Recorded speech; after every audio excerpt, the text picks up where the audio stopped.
ভারতে যে stock market exchange মানে প্রতিটা দেশেই স্টক মার্কেট এক্সচেঞ্জ থাকে, যেখানে আমরা বিভিন্ন কোম্পানির স্টক কিনতে ও বিক্রি করতে পারি। তো সেই রকম ভারতের যে স্টক এক্সচেঞ্জ তার নাম হচ্ছে বম্বে স্টক এক্সচেঞ্জ। এটা ভারতের প্রথম বিএসি বম্বে স্টক এক্সচেঞ্জ। এটা চালু হয়েছিল 1875 সালে। মানে এটা হচ্ছে এশিয়ার সবথেকে পুরনো স্টক এক্সচেঞ্জ।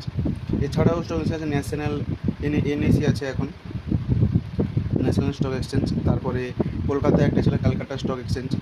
তো এইসব এক্সচেঞ্জগুলো দ্বারা আমরা বিভিন্ন কোম্পানির স্টক কিনতে পারি এবং বিক্রি করতে পারি। আগে আগে এটা পেপারসের মাধ্যমে হতো, কিন্তু এখন এটা অনলাইন হয়ে গেছে।